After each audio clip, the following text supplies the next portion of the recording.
guys, if you're new to Deception Bytes, hit the like and subscribe button and be sure to hit the bell to be notified of future videos.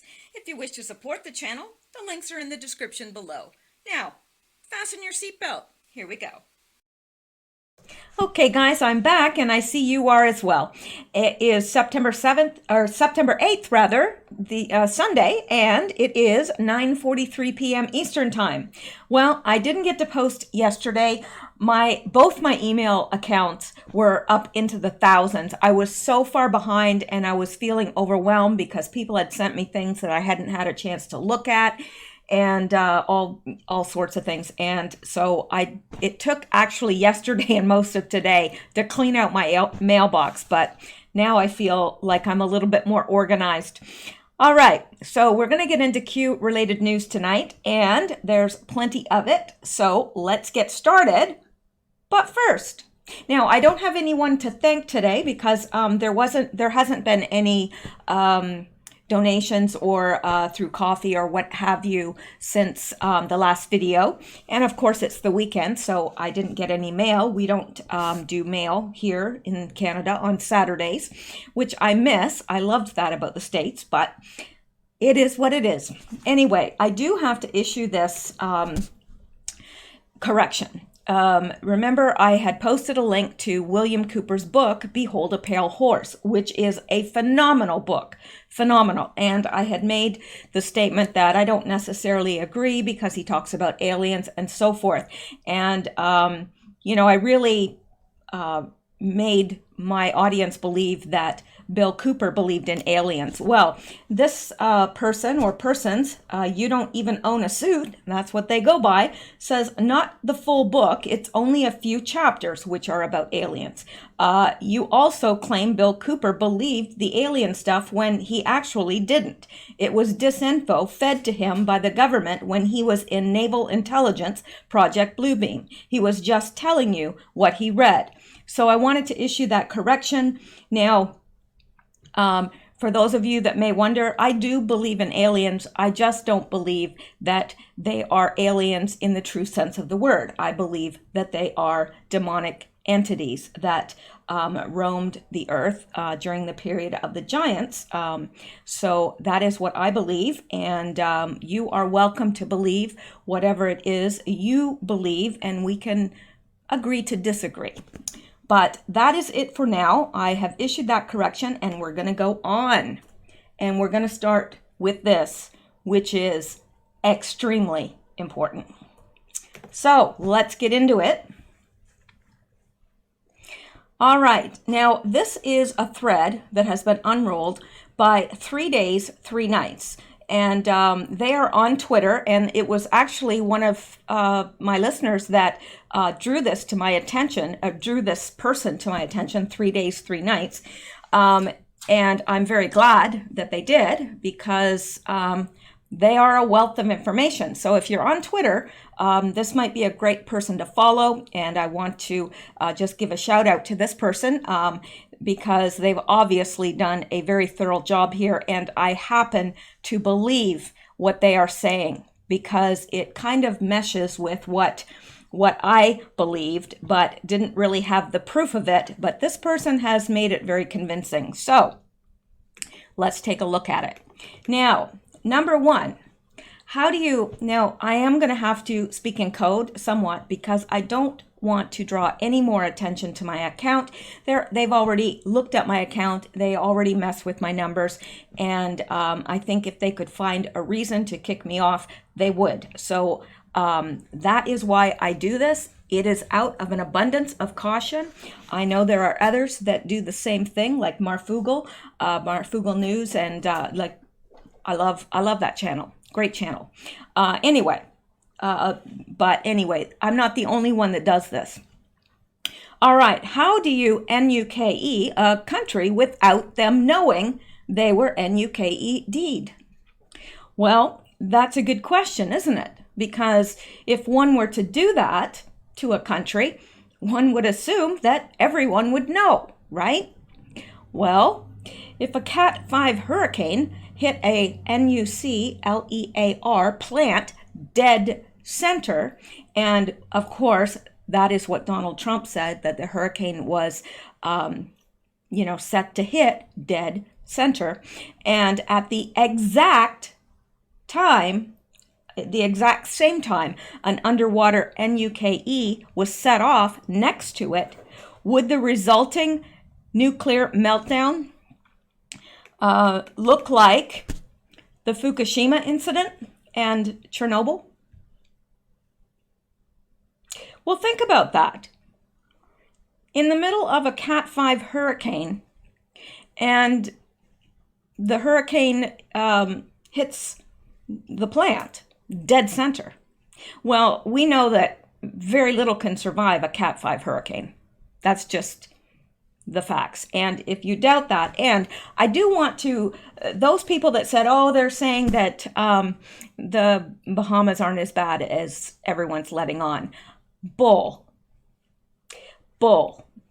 The thing is, the Bahamas are made up of many islands. Not every island was hurt as much as some of them. And the two that were the worst is Grand Bahama and Abaco Islands. Abaco Island, I believe. And there was an area there called, I can't think it was called the Mud, M-U-D-D, and it had a large amount of Haitians living there, and the housing was just little lean-tos and things, very, very, sorry, I didn't mean to hit that, but very, very inadequate housing. Well, that area, nobody knows where all those people are. So don't tell me that it's not as bad as they're saying it is, because it is. It's worse. It's worse. In fact, there was a YouTube that I just saw from a guy, and you could tell he was no crisis actor, and he was saying, we need help. We need help. Like, they couldn't they were charging them. The people from the official Bahamian government was charging them $175 to pick up the survivors and take them to safety. Well, if you've got a family of 4, that was per person. You can't do it. And these people, they're saying that the stench of rotting bodies is overwhelming. There's no food, there's no water. A lot of them escaped with just the clothes that are on their back. No, it's much worse than they're saying. Much worse.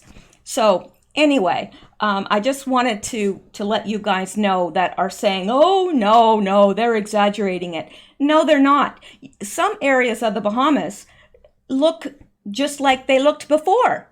It's not all of them that were hit with hurricane 5 strength wind, but parts were, and those parts are completely decimated. They are scoured clean. So anyway, if those kind of winds hit a nuclear plant, dead center, what do you think would happen? Now, what if there was an underwater NUKE set off at the same time? Would anybody really know? No. And those hurricane winds, they would carry that, the fallout everywhere. Yes. So let's go on now. And we've got this from QAnon, 1448. Watch out for French fries, French fries worldwide. Weather alert, WW. Worldwide, stay vigilant and maintain situational awareness. Now, that was from the 10th of June, 2018. 2 questions about Dorian. Did CNN knowingly schedule the timing of its Wednesday, 9/4/19 climate crisis town hall to coincide exactly with the expectation of a RADIO active fallout cloud from a meltdown at the Now, I've got to be careful with this. Port St. Lucie and the plant there. Now, notice that the letters for this is PSL. Okay, that's going to be very important.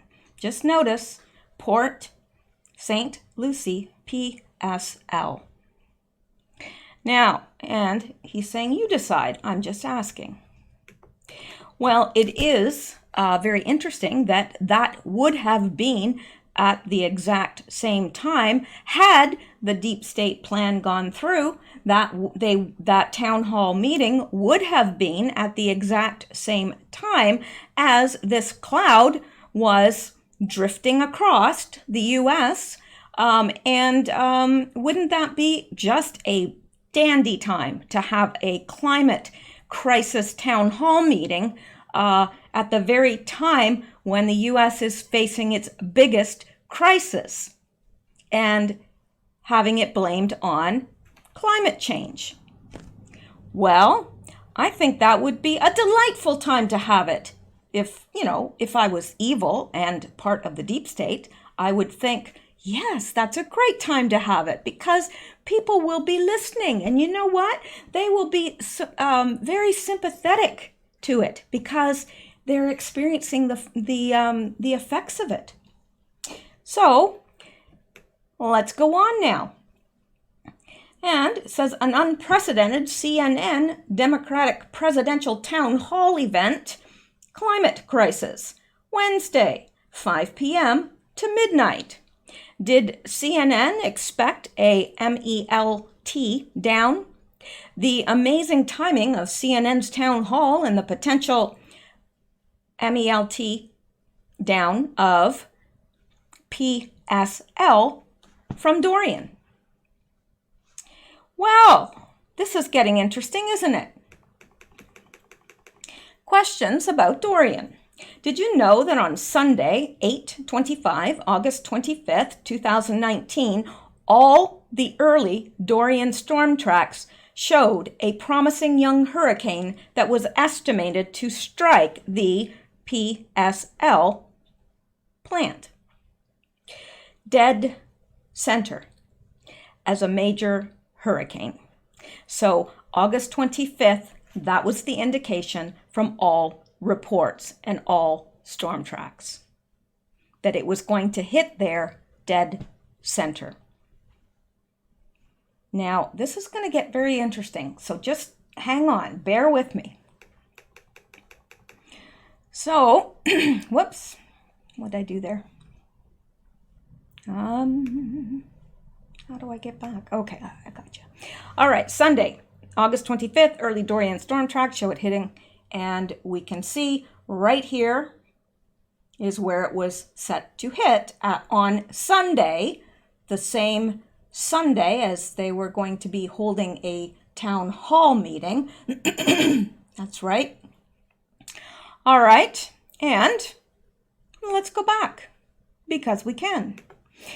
And let's go on because it gets more interesting. What are the odds that on Sunday, August 25th, 2019, while Dorian was a small storm, that the mainstream media would leak a story that Trump said he would NUKE a hurricane to stop it from hitting the U.S.? Things are starting to click into place now, aren't they? Amazing. Yeah. So, exact same time, Sunday, 8/25, Dorian's still a small storm, and they leak a story that Trump says he would NUKE a hurricane to stop it from hitting the U.S. Did Trump's NSA have intel that they were planning a French fry weather event? Oh, they sure did. We know they did. They're always 10 steps ahead, 5 steps ahead. I love me this president. I'm just saying. I do. Because he just saved the U.S. from catastrophic damage. Unprecedented All right. Now, scoop. Trump suggested, NUKING, hurricanes to stop them from hitting the U.S. Sunday, 8/25/2019, MSM leaks that Trump would NUKE hurricanes to stop them from hitting the U.S. What are the odds? Yeah, what are the odds? Astronomical. 5 questions about Dorian.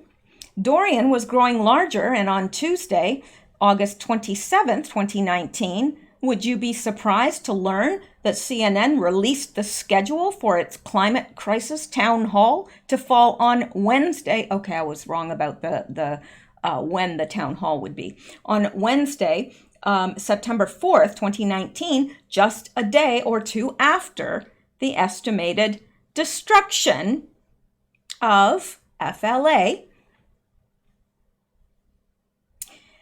Opportunistic, perhaps? Always. Always. They're like piranhas. And they will pick the bones clean of any opportunity that they see. Absolutely. So, CNN announces details for climate crisis town hall Tuesday, August 27th, 2019. Why did CNN announce its climate crisis town hall to coincide with Dorian's predicted destruction? 6 questions about Dorian. On Wednesday, August 28th, 2019, Dorian passed directly over Epic Finds Island. Were they trying to destroy evidence? Were they trying to harm Puerto Rico because they needed money? Did we attempt a counter-attack to weaken Dorian to protect evidence? Now, Rusty Shackelford, flew his drone over Epic Finds Island after the hurricane, and there was very little to no damage done there, which I find very interesting. And it was around this time that a listener found on Google Maps that there was a SEAL Team 6, I believe, boat just at the northern tip of the island. Why would that be there? All right, let's go on, shall we? Okay. Now, Wednesday, August 28th, 2019, Hurricane Dorian misses Puerto Rico and hits Epic Finds Island. Were they trying to destroy the island's evidence? Questions about Dorian, number 7. On Thursday, August 29, 2019, CIA tweeted, "We're in the business of anticipating things before they happen. Hashtag PSL." What kind of a message do you think they were trying to get out? Seeing as that also stands for Port St. Lucie. Then they showed a pumpkin spice latte. PSL. What if CIA was signaling that they knew Dorian was a weapon heading straight for PSL? I think the odds are catastrophically in its favor that that's exactly what they were doing. Astronomically in their favor would be a better word. Yeah, and they sent this. And notice green and orange. If anybody knows this, get down. The significance of that, I would be interested because that's 2 times they tweeted the same colors. So I find that interesting. And these are 2 different hands, of course, because one looks, brown. I don't know what.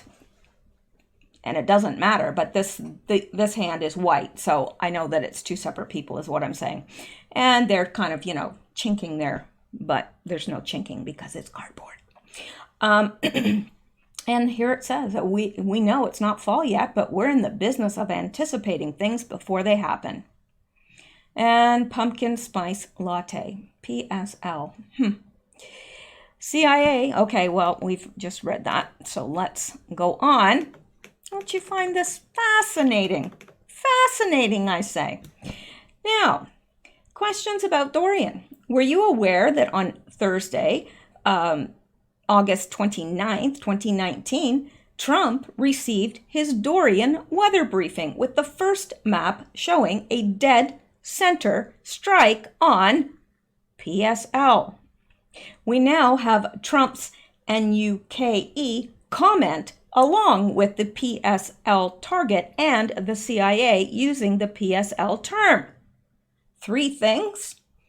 It's a little bit coincidental, don't you think?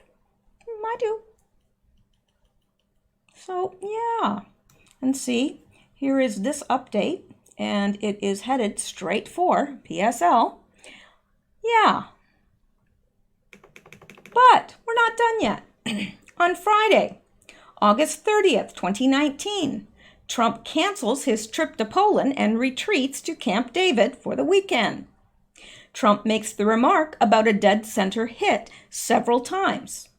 Was Trump required to go to Camp David because of a NUCLEAR threat at PSL? Well, I say it's highly likely. And Trump's Florida Mar-a-Lago resort in Hurricane Dorian's path, and Trump says, we are dead center in the path of Dorian. Did Trump head to Camp David for a NUCLEAR emergency? I believe so. I've never seen Trump looking so stressed, and I mentioned that to a couple friends of mine, and they agreed that he looked very stressed. And I remember thinking, there's something going on with this hurricane. And of course, he'd be worried because, a Cat 5 hitting an American coast, anywhere in America, is catastrophic. But I've never seen Trump act so nervous. Imagine a Cat 5 hurricane striking dead center on PSL. Now imagine a pre-staged sunken container from a ship or a mini SUV following the storm, DETONATINGANUCE, underwater right next to PSL. Could this create the illusion of this word right here, a Japan-like MELT down? Well, could it? Sure could. Sure could. So, now, remember when I was saying that, remember the book there that I showed, and it was tweeted by the CIA, and there was somebody with a stack of books. One of the books on the right-hand side at the bottom was The Hunt for Red October. That kind of alerted me to the fact that this is a sign to someone. But get this. Saturday, August 31st, 2019, if the Port St. Lucie plant gets hit, would they use and this, I don't want to say this too many times, attack to start a NUCLEAR MELT down? Would they? Yep. Sure would. 11. Questions about Dorian. What are the odds that suddenly on Sunday, September 1st, 2019, as Trump calmly emerges from Camp David, that Dorian's storm forecast would project a northward turn after hitting the CINESE, or CHINESE, I don't know what I just said, and Maersk ports in Freeport, Bahamas? What are the odds of that? So it hits these ports, sits there, and then suddenly, on the 1st of September, it projects northward. Did we counterattack Dorian right back at them? We sure did. That's what I believe. I'm firmly convinced of this, firmly convinced of it, because I could not, for the life of me, think that Trump's administration would be pumping this and getting it pumped up to a Cat 5 for it to hit Florida, especially when Mar-a-Lago was exactly in its path. That didn't make sense to me at all. And then it made more sense to me that it was the deep state, but I got thinking, well, why would the deep state hit that particular port in Freeport? Because, well, that's a source of money and income and trafficking for them. So that didn't make sense to me either. This scenario makes perfect sense to me. This was planned by the deep state, and it was counter-attacked by the Trump administration, who steered it to cause the most damage to the deep state and then steer it safely away from the coast. Now, yes, there was collateral damage, and it's horrific, but you think about it. What if this had hit where the deep state had wanted it to hit? How many people would have died? It's incalculable. It really is. And chances are, with it being so close, it would have affected Bahamas anyway. Certainly Florida, Georgia, Alabama.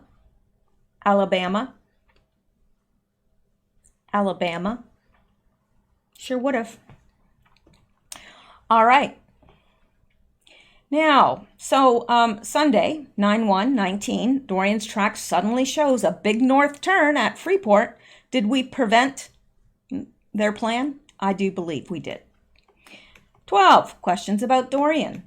Trump's military would never risk an innocent person's life unless we had to save millions of innocent lives. Was our military forced to stall Dorian on Freeport on 9/2/19 to permanently eliminate their ability to cause a nuclear meltdown at PSL? Yeah, this scenario makes absolutely perfect sense to me. And I don't know, I believe that this is exactly what happened.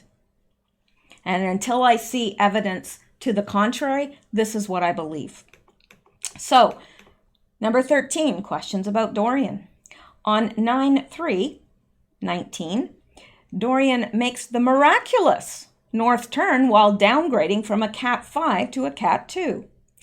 Ask yourself, have you ever seen a Cat 5 hurricane stop in its tracks for 36 hours and then turn harmlessly north while barely touching our coastline? Odds? Well, the odds that that is natural are astronomical. Incalculable. I don't think it could happen. You know, it's a raging Cat 5. It sits there for 36 hours and then just harmlessly meanders up the coast without hitting the mainland. It stays offshore. Yeah, not saying that there wasn't any damage along the coastline, because I'm sure there was, and I'm sure people are flooded, and I'm sure people lost homes, but certainly not the horrific damage that would have been caused if the deep state's plan would have carried through. And it would have, had they not. And remember the one I showed you where there was that thing being shot into the storm, and that's why while it was over the Bahamas. So that is exactly what I think, and I think that came from our guys, the good guys. I really do. They were trying to attempt to steer this storm and first of all, destroy what they needed to be destroyed to keep the U.S. safe and the world safe, because that cloud would have wafted everywhere. Yeah, I think that's exactly what they did. Now, on Wednesday, September 4th, 2019, Trump's map had a marker hand-drawn in Alabama, and hence, Trump, being the master troll he is now selling markers as part of his official merchandise with his signature in gold. So I think that is classic Trump. Classic Trump. Anyway, on Wednesday, 9/4/19, Trump's map had a marker hand-drawn in Alabama. What if Trump was signaling that he knows they planned to set off a NUKE next to PSL right behind the storm to create a massive FALLOUT cloud that would extend all the way to Alabama. And the odds of that, because it would have been here and Alabama's here, sure would have hit Alabama and Georgia and South Carolina, many states, possibly Mississippi, depending on which way the wind was blowing. So, 15. On Wednesday, September 4th, 2019, we have the CNN Climate Crisis Town Hall with all 10 Dem candidates. Great timing. It is possible they were expecting to gleefully discuss the destruction of FLA along with a NUCLEAR, MELT down, and fall, OUT, CLOUD, drifting to Alabama. Now, I have to, some of these words I'm doing in code because I don't want the algorithms to figure out what I'm talking about for reasons that I think are clear to all of us. So I know it's annoying, but I have to get this info out. Now, Wednesday, 9/4, all Dem candidates attend CNN's climate crisis event. Was it timed for maximum effect? Absolutely. Absolutely. I'm convinced of it. Now, 16.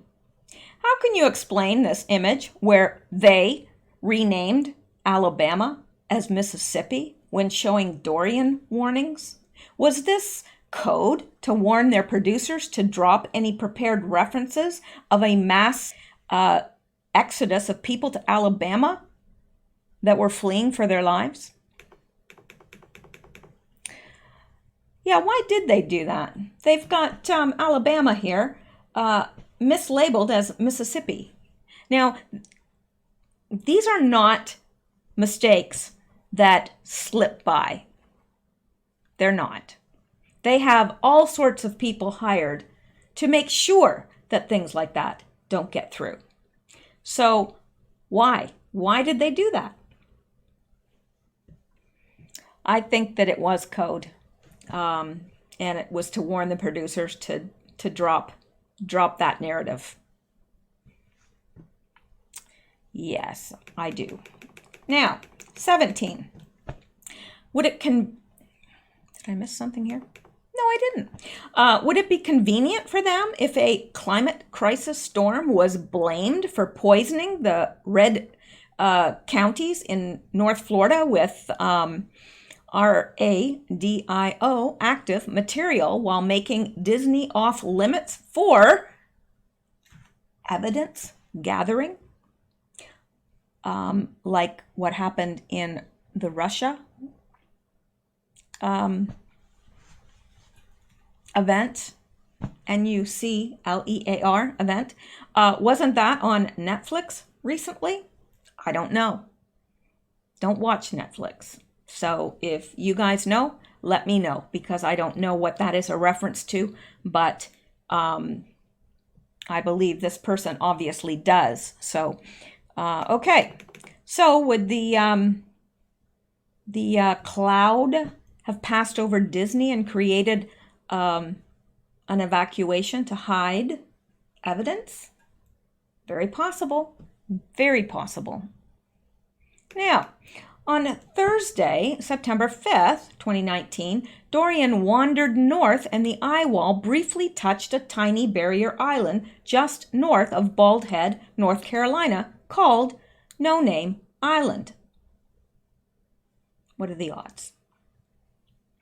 Was this the military's way of letting us know we survived this battle and the good guys won?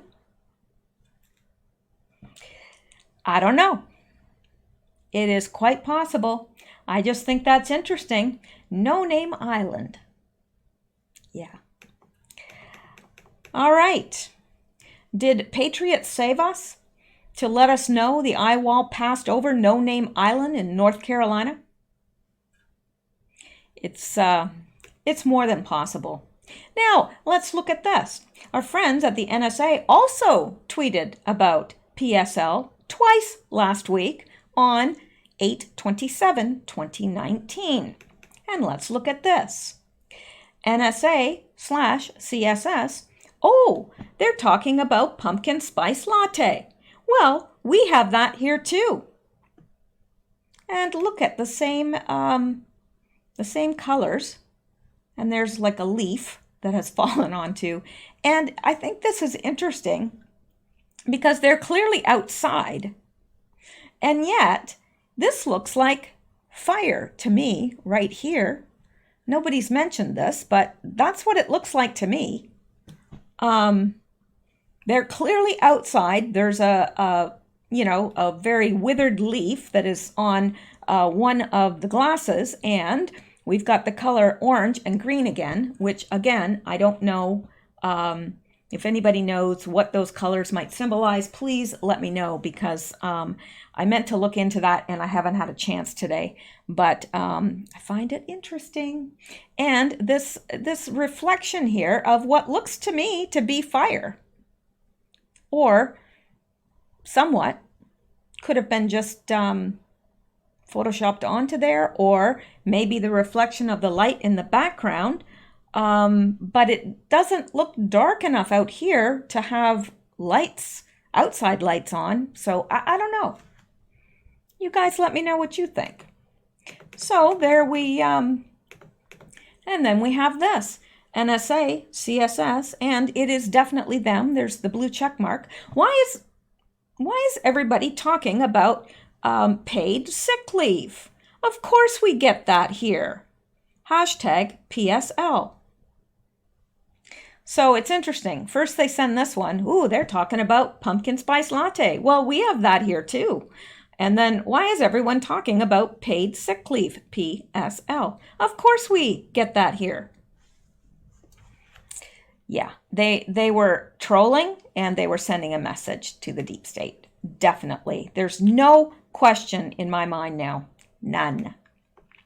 So that's that. And please let me know what you think. And if you're on Twitter, follow this person. 3 days, 3 nights. I suspect that we will see many interesting things from this person. So let's go back. Oops. Let's go back to here. And let me see here. I can't remember what this is, but I remember looking at it.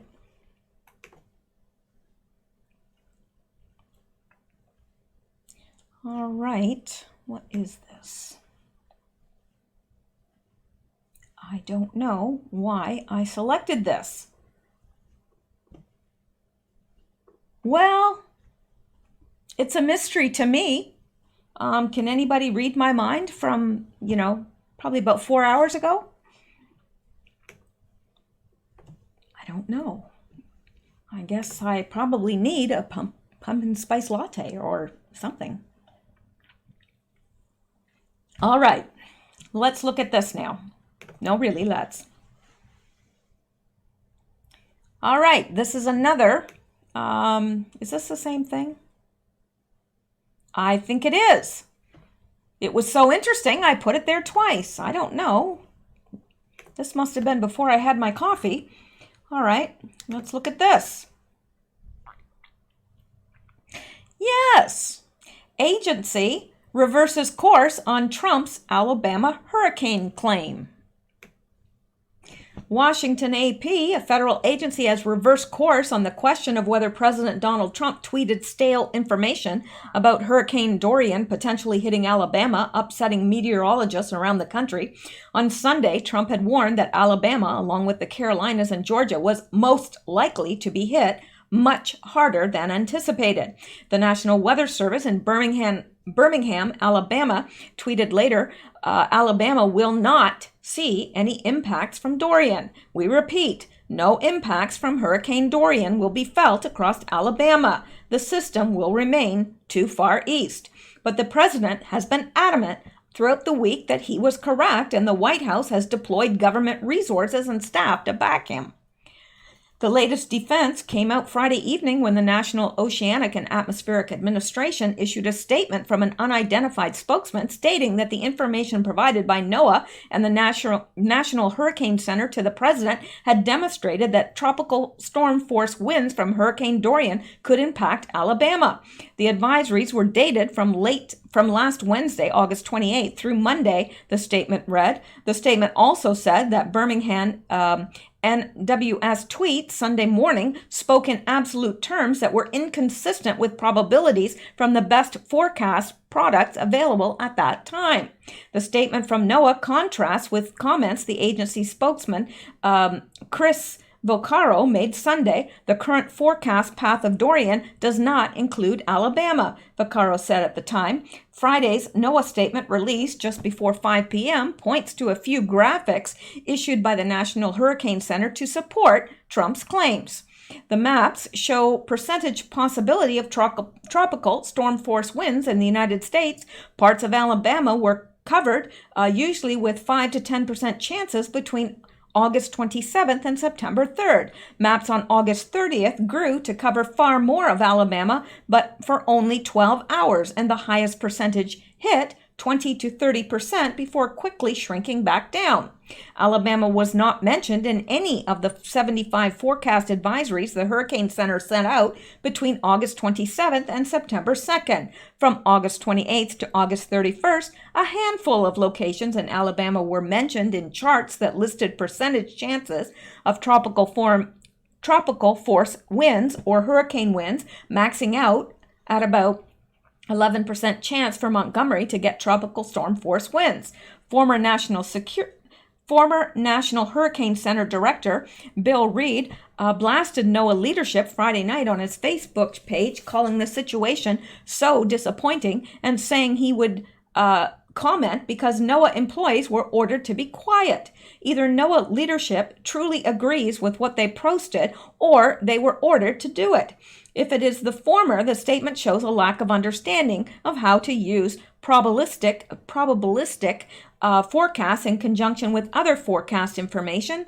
Embarrassingly, if it's the latter, the statement shows a lack of courage on their part by not supporting the people in the field who are actually doing the work. Heartbreaking. Reed wrote, what the Birmingham NWS office sent out Sunday morning was correct and served the public well, Reed continued. It clearly let the public know that they were not at risk from the impacts of Hurricane Dorian.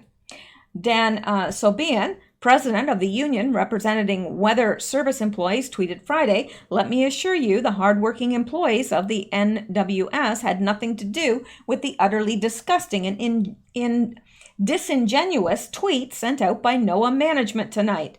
Alex Sizemore, a meteorologist at NWS in Birmingham, tweeted, "The irony in all this Twitter mess is that the tweet we sent out had nothing to do with what Trump tweeted. We had no knowledge of it at the time." Sizemore said the Sunday tweet came in response to people calling the NWS office. Now this, goodness, he added.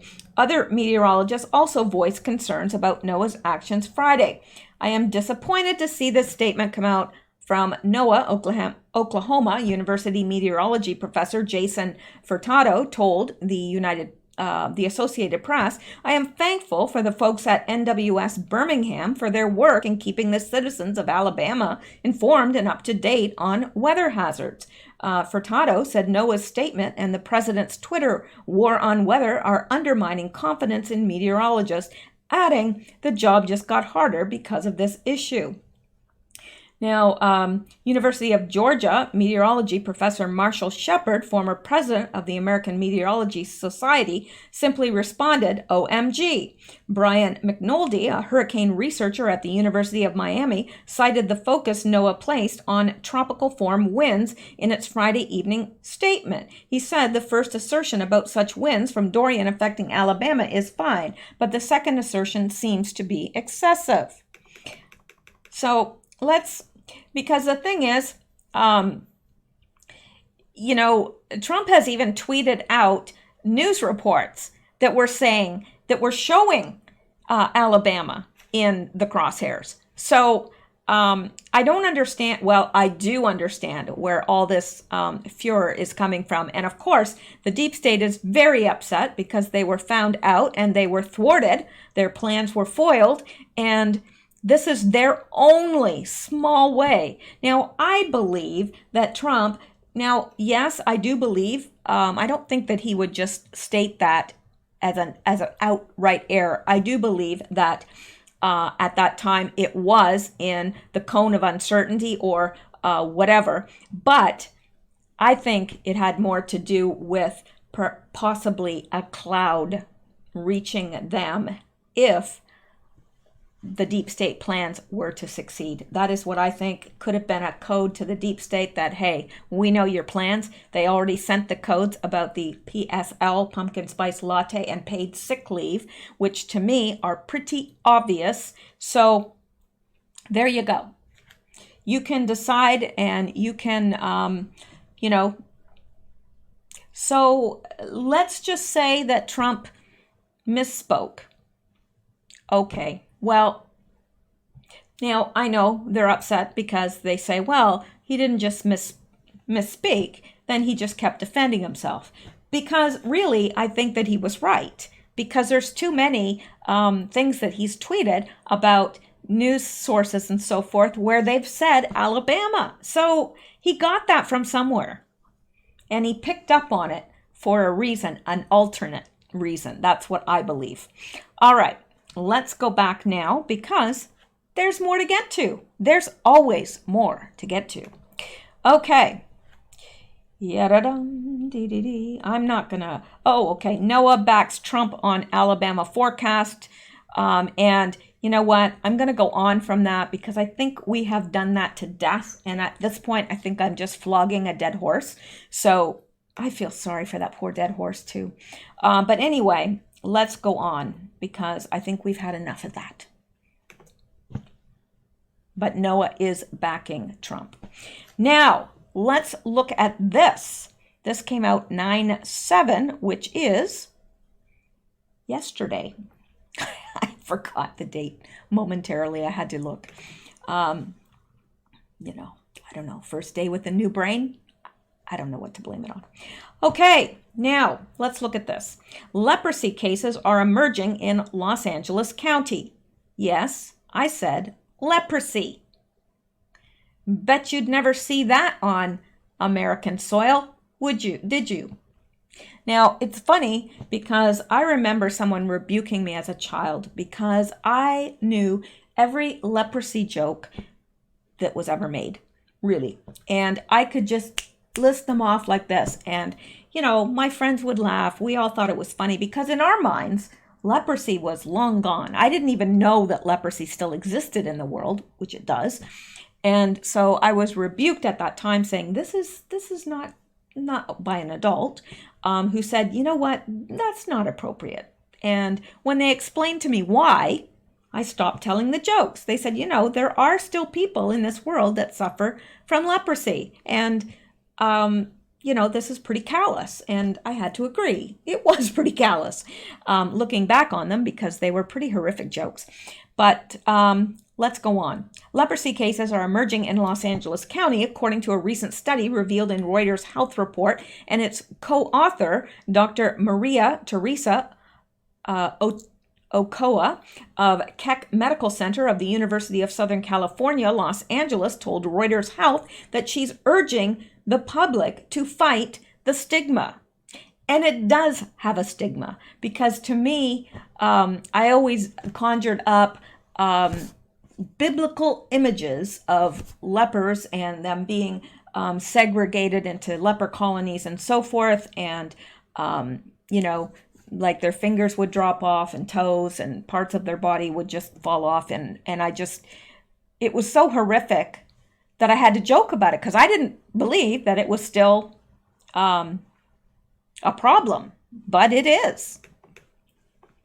The disease, commonly referred to as Hansen disease, is curable when treated expeditiously, according to the Centers for Disease Control, CDC. Scientists believe it is spread through particles in the air, but also say contact must be prolonged and close. And I wanted to add here, when I lived in Louisiana, there's a place which used to be, I'm thinking it might be in White Castle. I'm not sure, but there's a place that used to be a lepers colony there. So it has been on U.S. soil in the past, which really surprised me. Yeah, it's spread through particles in the air, and contact must be prolonged and close, and that is why they used to separate them into their own colonies. An infected person can suffer mild to severe damage to the body's skin, nerves, and mucous membranes. Moreover, patients can lose feeling in parts of their body and suffer permanent blindness. Dr. Victor S. Santos, who works with a team of researchers at the Federal University of Alagoas in Arapiraca, Brazil, told Reuters, as leprosy has been a neglected disease with a high potential to cause deformities, especially when it is not treated properly. I would like to reintroduce the need for early identification of cases in the community with the adoption of active case search and screening of household and social contacts from all index cases, he said. Such measures could minimize leprosy-related problems, as physicians and other health professionals could better care for these patients. Dr. Ochoa and her team studied 187 infected patients between 1973 and 2018. The report found, according to Reuters Health, that 16% of patients suffered loss of protective sensation, whilst 26.2% of patients had a visible deformity. The problem is that cases go undiagnosed and patients aren't symptomatic for an average of 5 years, according to the World Health Organization. According to the CDC, patients with early diagnosis adhering to a combination of 2 or 3 antibiotics make full recovery. So it's interesting that leprosy cases are now emerging in Los Angeles County. And why? Why do you think?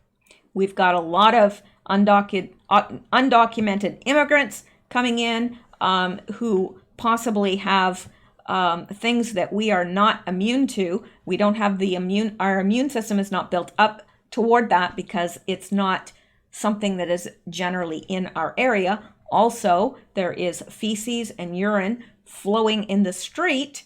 There's garbage and rats and mice and probably all sorts of opportunistic animals that are coming into contact with people. It's not good. And it's interesting that these are the people that want to preach to us, and their own back doors or backyards are absolutely filthy and disgusting, and they want to run America.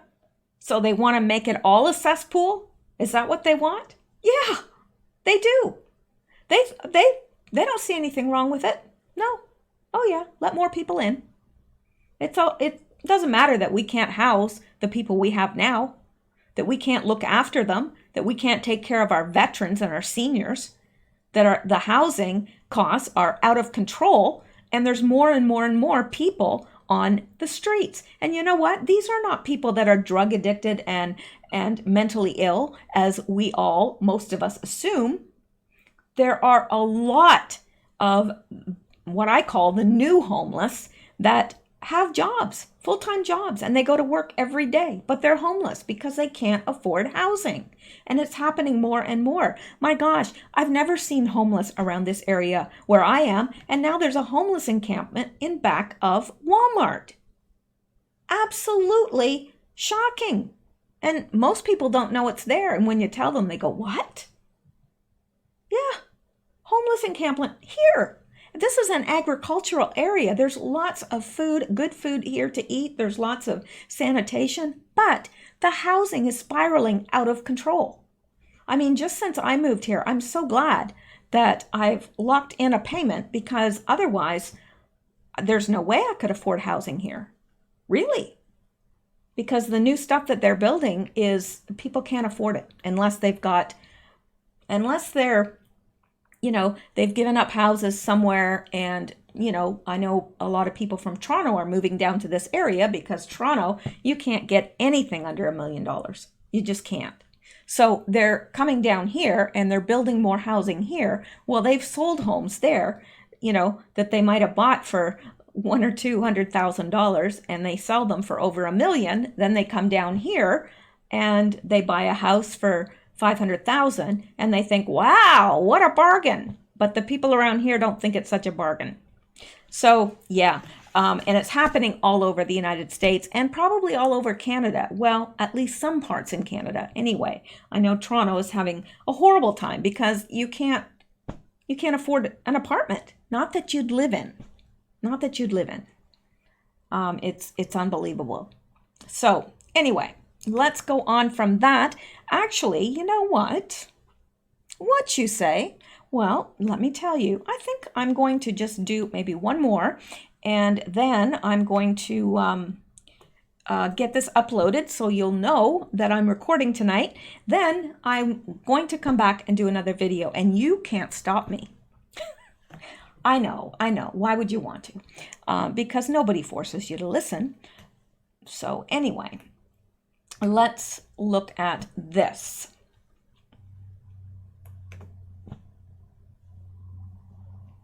Well, yes, here we go. Now,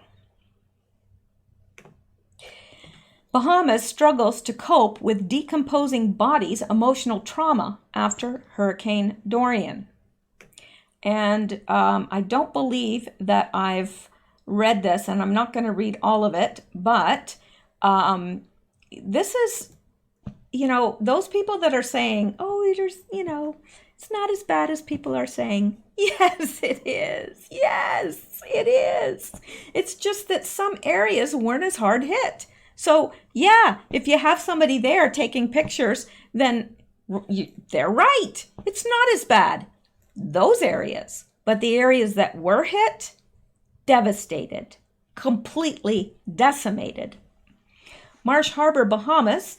Reuters, the smell of death hung over parts of Great Abaco Island in the northern Bahamas on Friday, September 6, as relief workers sifted through the debris of shattered home and buildings in a search expected to dramatically drive up the death toll from Hurricane Dorian. Dorian, the most powerful hurricane to ever hit the Bahamas, swept through the Abaco Islands and Grand Bahama Islands earlier this week, leveling entire neighborhoods and knocking out key infrastructure, including the airport landing strips and a hospital. Hundreds, if not thousands, are still missing in the country of about 400,000 people, and officials say the death toll, which stands at 43 as of late Friday night, is likely to shoot up as more bodies are discovered in the ruins and floodwaters left behind by the storm. Some people, unfortunately, and I hate to say this, are never going to be recovered because some of those people were swept out to sea. I hate to say that, and I hate to even think about it, but they were. You smell the decomposing bodies as you walk through Marsh Harbor, said Sandra Sweeting, 37, in an interview amid the wreckage on Great Abaco. It's everywhere. There are a lot of people who aren't going to make it off this island. Some locals called the government's initial official death toll a tragic underestimate. I work part-time in a funeral home. I know what death smells like, said Anthony Thompson, 27. There must be hundreds. Chaotic conditions around the island were interfering with flights and boats, hampering relief efforts. The medical chief of staff in Bahamas' only functioning public hospital said the death toll would be staggering and 2 refrigerated 40-foot trucks would be needed to hold the bodies that were expected to be found. We've ordered lots of body bags, Dr. Carolyn Burnett Caraway said in an interview at Princess Margaret Hospital in Nassau, the country's capital. Processing all of the dead will take weeks, she added. Those injured by the storm, which was a Category 5 hurricane on the 5-step Stafford-Simpson scale of intensity, were being treated for fractures, head injuries, deep lacerations, skin rashes, and dehydration. Survivors are also dealing with the emotional trauma triggered by the horrors of the preceding days. Near an area called The Mud, at Marsh Harbor, the commercial hub of Great Abaco, a Reuters photographer described a devastating scene with most houses level, a man lying dead near a main street, and dead dogs in water. Some residents were leaving the area with meager possessions, while others were determined to remain. Medical facilities in Grand Bahama, the Abacos, and Nassau were coping so far with the injured. Said urgent care was being provided on a hurricane-hit islands, while makeshift clinics were dealing with non-urgent casualties. A triage system had been set up at Nassau Airport to direct more critical patients to Princess Margaret Hospital. So it is very, very bad, and I'm not going to read the rest of this. Says relief groups are focusing on getting doctors, nurses, and medical supplies into the hardest hit areas and helping survivors get food and safe drinking water. The risk of outbreaks of diarrhea and waterborne diseases is high because drinking water may be contaminated with sewage, according to the Pan American Health Organization, which described the situation for some people on Abaco as desperate. The United Nations estimated 70,000 people were in immediate need of food, water, shelter on the island, where looting of liquor stores and supermarkets have been reported. Wendy Hawks, whose home on Abacos was largely destroyed, described seeing neighbors standing outside their front doors with shotguns to ward off looters. The relief efforts face formidable logistical challenges because of the widespread destruction of Dorian, which hovered over the Bahamas for nearly 2 days with torrential rains and fierce winds that whipped up 3.7 meter to 5.5 meter storm surges. Okay, the storm made landfall on the Outer Banks of North Carolina on Friday with winds of 150 kilometers per hour. The UN World Food Program is airlifting storage units, generators, prefab offices, satellite equipment, as well as 8 metric tons of ready-to-eat meals. Now, I'm not going to read the rest of this because you know what? It sounds so familiar to me. I think I may have read it before, and if I have, forgive me. I don't want to, there's enough news to get to without getting to something twice. So what I'm going to do here, I do believe, is, I think I'm going to let that be it for now, and I'm going to get this uploaded, and in the meantime, I'm going to be recording another one. So I'll be back, and I hope you will be too. Have a good night, stay safe, keep seeking truth.